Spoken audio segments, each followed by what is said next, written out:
What's going on, guys? And welcome back to another edition of the front office. First off, huge shout out if you guys were either in the TikTok live or on the Twitch yesterday. We did the whole first round live. Went for almost 4 hours. I appreciate everybody that came through. I know I'd initially planned on doing this on YouTube. I did end up putting I recorded the whole thing, put it all up on YouTube, just so you guys had the ability to kind of rewatch it. I appreciate everybody that rewatched it. So the reason for that is I initially planned on doing YouTube. Apparently, for your first stream on YouTube, though, you have to request 24 hours before you plan on doing it. So you have to verify your channel or something. Did not know that until I went to go set up the live about an hour before the draft started and found that out. But yeah, so today we are covering I've had a little bit of time here to reflect on the draft, kind of think it through, and then we're gonna do my top 5 winners and top 5 losers. One of the losers is a biased pick. I will say that flat out now. But before we get started, I just want to say leave a like on the video, hit subscribe, hit the notification bell. We did finally hit 10 subscribers. I appreciate everybody that subscribed. We are going to keep this going. As far as next week's content, it's going to get a little interesting. We will probably continue with mock off seasons as of right now, and include the draft guys and kind of just lay out the details from there. We did do the whole lottery before the draft. We'll cover. We'll have 1 week of where we do kind of like the mid-level teams. Maybe even do like a tier list, something like that, who I think could have the best offseason. And then obviously July 1st is when the new offseason starts. So that'll be people signing that weekend and all sorts of stuff. So that Monday we will have coverage for sure, as far as if anybody's signed already at that point or top free agents on the board, stuff like that. And we'll go through the rest of the offseason. So let's go ahead and get into it. We're going to start with the winners. I think number one's pretty obvious. It's the Spurs. I understand they only had 2 picks in the entire draft, but here's the thing, right? You got Victor Wembanyama. You got the best player in the draft. And I think, you set your franchise up for potentially the next 15 to 20 years with that pick. So I consider that automatically a win, right? I just think that it was a no-brainer, obviously, but you made the right decision. Congratulations, Spurs fans. Best of luck to you.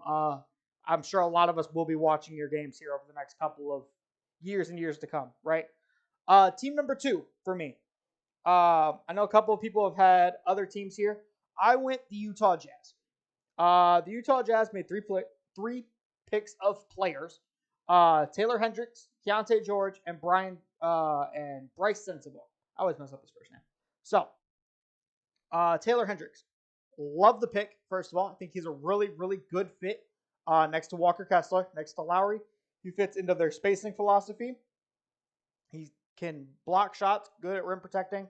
I don't know necessarily as far as perimeter defense goes how he'll hold up, but as far as maybe being like more of the ideal stretch 4, and Lowry can play more 3 now, and you have somebody that's a little bit better as far as defensively. You can have him or Walker Kessler rotating to cover the paint. I just like the overall general versatility that pick brings Utah. Keontae George. I wanted him to go a little bit earlier than he did. He ended up falling to 16. Definitely thought that he was a good fit in a couple of spots. I liked him in Toronto, but for Utah to get him, I like him. He can play on or off the ball. Good shooter. Has defensive potential. Athletic. And I think all in all, it's a solid pick. It's a good pick for where you were, especially because he only fell a couple of spots. Might as well take him. Shore up that guard depth. It kind of gives you a little more reason to be willing to trade Jordan Clarkson, right? Because now you have Colin Sexton and Keontae George with Ochai Agbaji. Lowry Markkanen. You got that sort of 1 through 3, I feel like is pretty solidified now. And then Bryce Sensabaugh, didn't watch a ton of his film. I've heard mixed opinions. I've heard good scorer. I've heard not going to make it. But it was the 3rd pick in the first round that you had. So why not take a swing on a guy that you believe can fit your culture, right? Team number 3 is going to be the Portland Trailblazers. They got Scoot Henderson. Obviously, it was a top 3 draft. I feel like that was pretty consensus. And you got one of those 3 guys, so congratulations. I do wonder if this starts the trade rumors for Dame ramping up. Personally, I did put something on, if you guys don't use Fanspo, I do have that page up and I am the remote front office on that as well. And I did kind of like an Anthony Simons mock trade to Brooklyn to kind of free up some guard minutes because I feel like especially right now that guard rotation is just really saturated because you have Dame, you have Anthony Simons, you have Shaden Sharp, you now have Scoop, and I feel like that guard lineup is really saturated right now. Next guy they got was Chris Murray. I think we all wanted him to go to Sacramento. I think that was kind of general consensus. Just to pair him with his brother was a good story. But he's a good player. Like he's not a guy that's just we were picking him for the memes. He's a good player, right? He's a 3-and-D guy. He shares that just basketball IQ that his brother has. He can shoot the ball. He's a good defender. He can play the wing. Obviously, it's probably more of a 3 rather than a 4. But I do think that he's going to fit as far as of right now. Portland's obviously trying to contend, and I think he fits that part that you needed. You needed to surround Dame with size, with guys that can shoot, with guys that can defend, and he fits that bill perfectly. The last guy they took was Ryan Rupert. This was a second-round pick. I think at that point it was just value. I had seen him mocked in a lot of first rounds. He's a 6'7" 2-guard. Raw prospect coming out of France, but I think this is more of a big swing, and if Dame leaves, it frees up some minutes for development so you can run him off the bench with Cam Reddish and Matisse Thybulle and kind of just see where it goes, right? Team number 4 I have is Houston.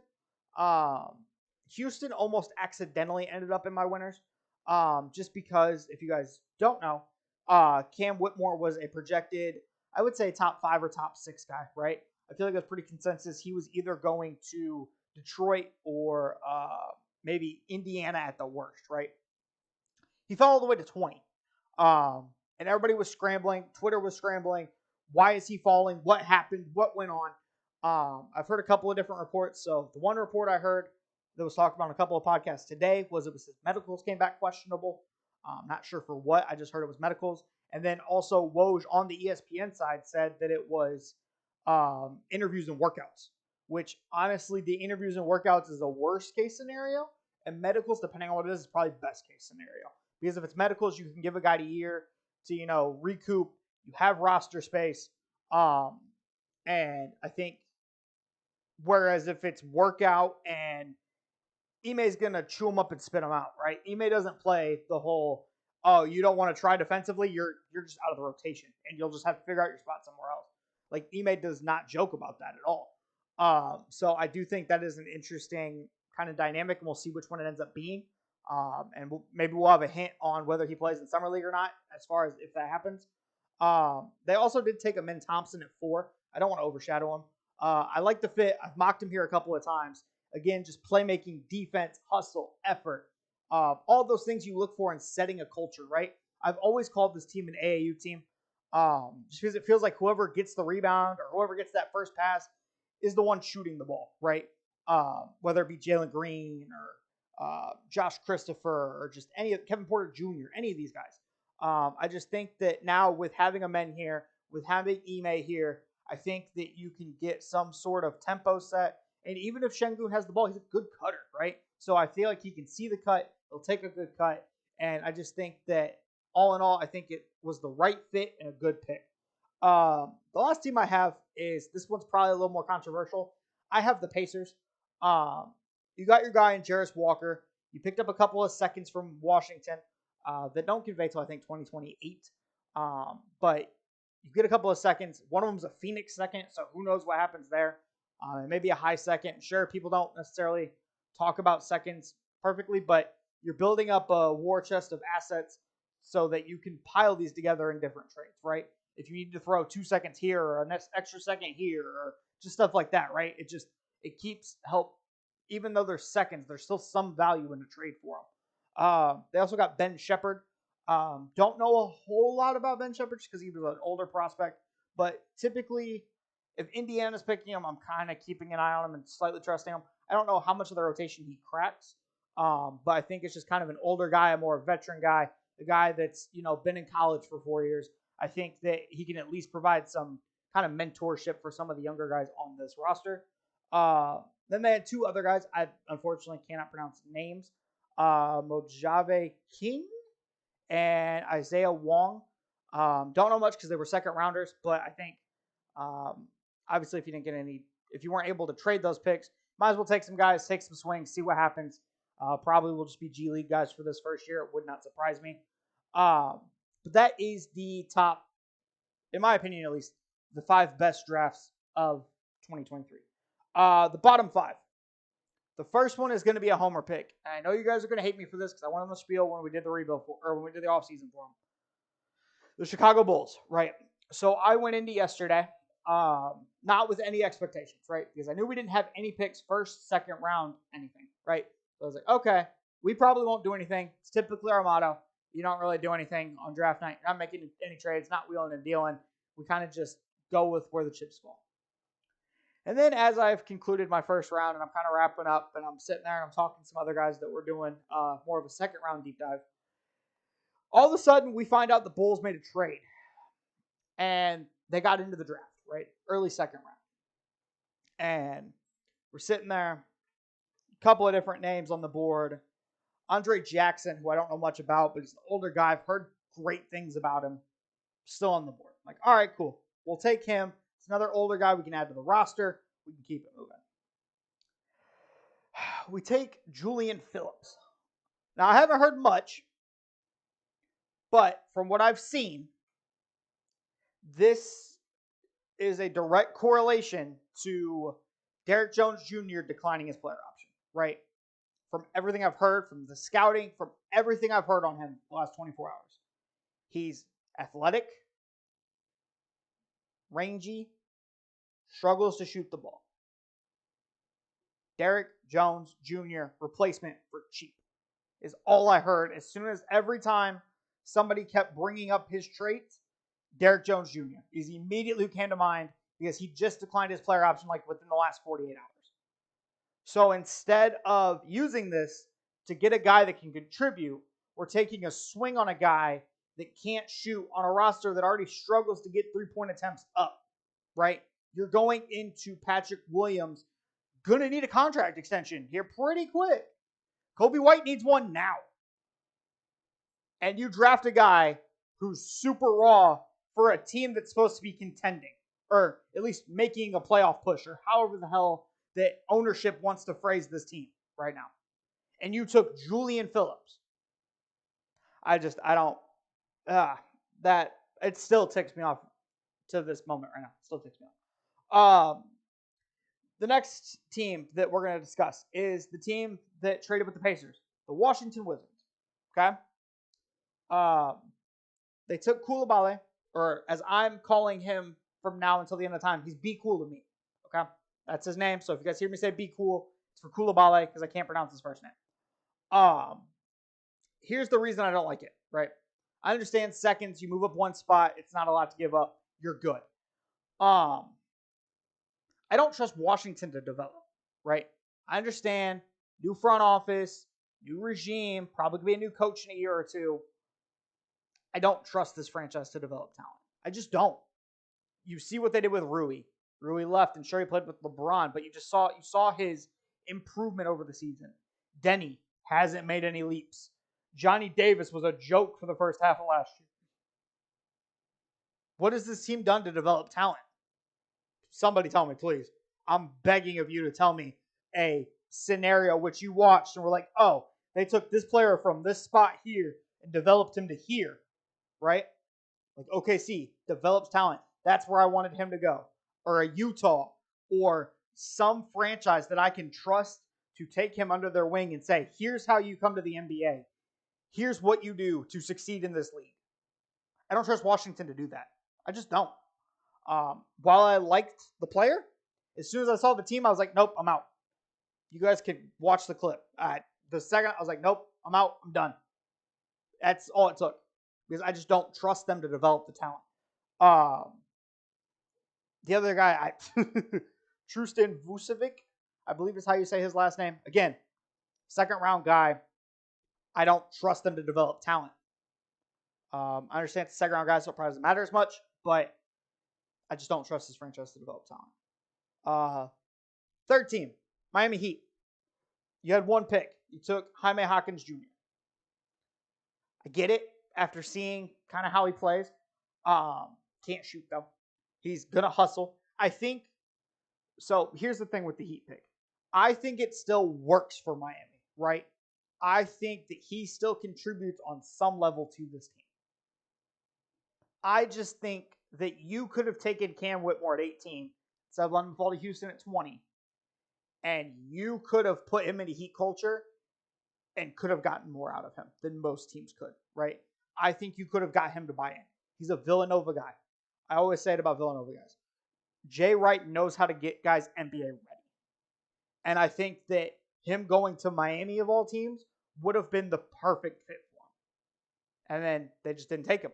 You took a senior who's probably about what he's going to be. I don't see much room for improvement. He's a good guy, though. Don't get me wrong. I already like him. He's got the headband, got the almost the goatee. Like, I like him. But I just think you could have swung a little bigger having one pick in this draft. Just saying.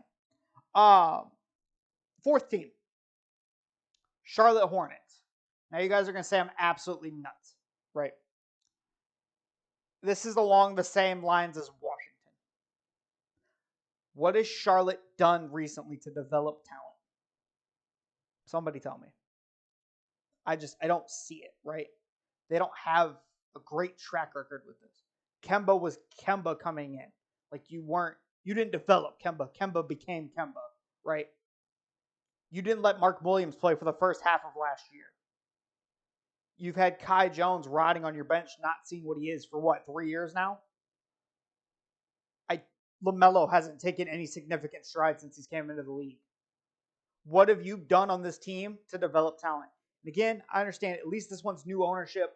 You're probably going to have some new owner syndrome trade, whatever thing happen at some point because it's just what happens in sports.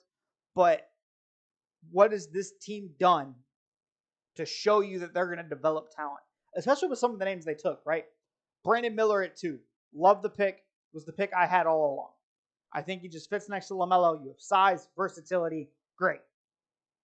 Nick Smith Jr. missed almost 20 games this year with an injury. Not his fault, sure. But you're trusting this team to develop a guy that missed 20 games this year, right?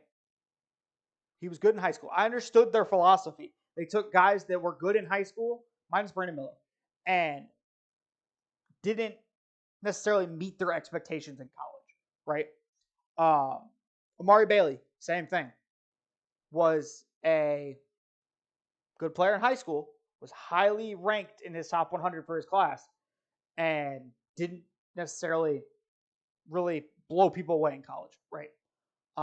So I understand kind of the mentality here of, they were this ranking in high school. Maybe they had a little bit of an underperforming year in college, so it dropped their draft stock.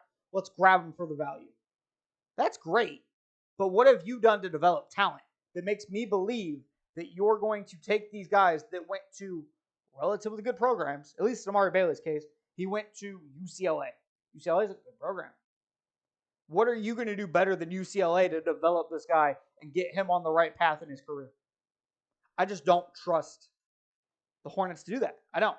I understand the picks. I understand the logic behind them. It's just because it's Charlotte is the only problem I have with it. If OKC would have done the same thing, I would have been like, all right, congratulations. Good job, guys. Way to go. Because I trust their development. I don't trust Charlotte's. Last team, the Memphis Grizzlies took Gregory G.G. Jackson.